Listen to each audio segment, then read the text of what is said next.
दिल्ली की सियासत के लिए बेहद अहम माने जा रहे एमसीडी के 12 वार्डों के उपचुनाव के नतीजे कल सुबह आने वाले हैं। कल सुबह 8 बजे से आने शुरू होंगे। 30 नवंबर को हुए इस उपचुनाव के नतीजे तय करेंगे कि राजधानी की राजनीति में किस पार्टी की पकड़ कितनी मजबूत है और बीजेपी की नई सरकार बनने के बाद ये पहला उपचुनाव है और सभी दल इसे अपनी भविष्य की रणनीति से जोड़कर भी देख रहे हैं।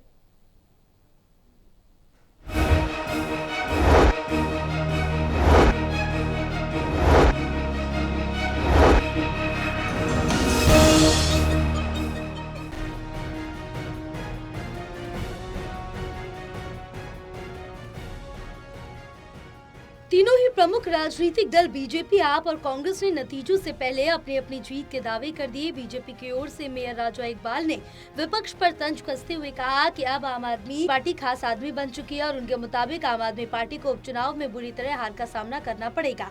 उन्होंने ये भी तंज कसा कि आपके खास नेता दिल्ली छोड़कर पंजाब भाग गए हैं। देखो, ऐसा है कि जो आम आदमी पार्टी खत्म हो चुकी है, क्योंकि आम आदमी पार्टी अब आम आदमी ना रखे खास पार्टी बन गई है और खास पार्टी के जो खास नेता हैं सब दिल्ली से बाहर रहते हैं और पंजाब में सब गए हुए हैं। तो इसलिए ना इनके पास आज कार्यकर्ता है, ना इनके पास कोई नेता है। और दिल्ली की जनता को मालूम है, अगर दिल्ली का प्रदेश का हो या वार्ड का हो, विकास के लिए एक ही इनके पास इनको जो रे ऑफ होप नज़र आती है वो है भारतीय जनता पार्टी।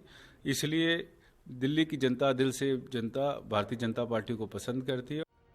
वहीं आम आदमी पार्टी ने बीजेपी के दावों को खारिज किया। दिल्ली नगर निगम में नेता विपक्ष अंकुश नारंग ने कहा कि कल सुबह 8 बजे से ही बीजेपी को बड़ा झटका लगेगा। उनका दावा है कि नतीजों में भाजपा पूरी तरह हारने वाली है और जनता ने उपचुनाव में आपके पक्ष में वोट किया है। दिल्ली की जनता माननीय हमारे पूर्व उप मुख्यमंत्री अरविंद केजरीवाल जी को अब मिस कर रही है। रेखा गुप्ता और अरविंद केजरीवाल में कंपैरिजन कर रही है। इन 12 सीटों का जो उपचुनाव हुआ, इसमें से 9 सीटें पहले ही भाजपा के पास थी, 3 आम आदमी पार्टी के पास थी और बहुत बड़ा झटका इस बारी उपचुनाव के अंदर भाजपा को लगने जा रहा है।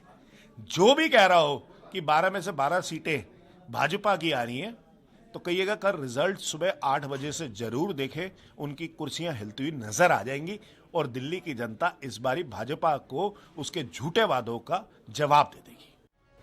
कांग्रेस भी इस उपचुनाव को लेकर उत्साहित है। पार्टी के निगम पार्षद हाजी जरीफ का कहना है कि बताना अभी मुश्किल है कि कांग्रेस को कितनी सीटें मिलेंगी, लेकिन उनका ये दावा है कि आने वाले नतीजे काफी चौंकाने वाले होंगे।